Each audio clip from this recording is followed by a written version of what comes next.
Кажи какво ти предложи съдбата за времето, през което не сме се виждали. Накратко. Накратко бях се зарекал да следвам в Пловдив, не следвах в Пловдив. Завърших музикалната педагогика в Софийския университет Климент Охридски и започнах работа миналата година септември месец в 26-то училище в Княжево, Йордан Йовков. Доволен ли си? Да кажем да. Но... Значи искаш още. Кое друго столично училище си избираш? Това не мога да кажа, това ще стане с времето. Започва другата година.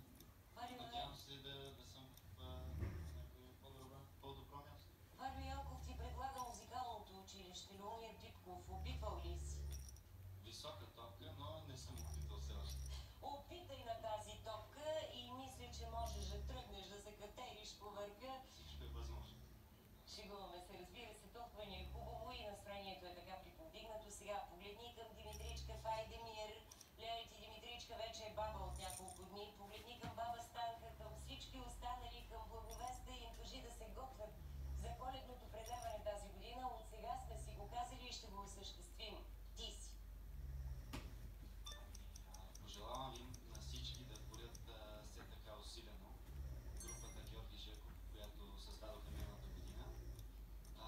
Много са ентусиазирани всички. Аз ходих при тях, помагах им, но за съжаление вече не мога да съм при тях. Мога да ги подкрепям от тук и да ги поздравя, да им пожелая да са все така силни и емоционални и ентусиазирани. Приятели, на пряката телефонна линия не успяхме да се чуем в днешния жив ефир. Ще оставим същия въпрос за поредната ни среща по българско. Следва специалния поздрав към редовната зрителка Николинка от Силистра. Иван Георгиев ни остави една от вечните песни на България. Сега ще ни изпълни Айдемирецът. Тихомир Борисов.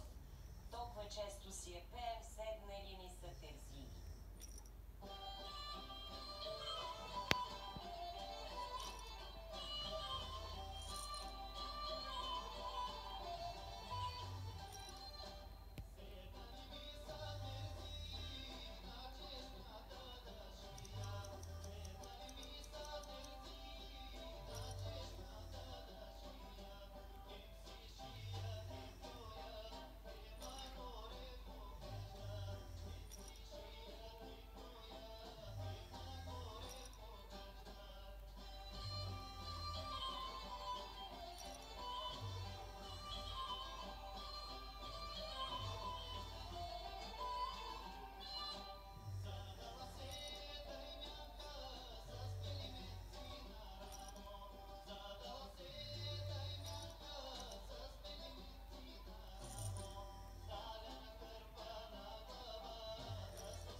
Малко на общото хоро, на което ще се наловим всички, и тези, които са изпълнили студиото ни в живия ефир, и онези, които ни гледат сега през телевизионното стъкло.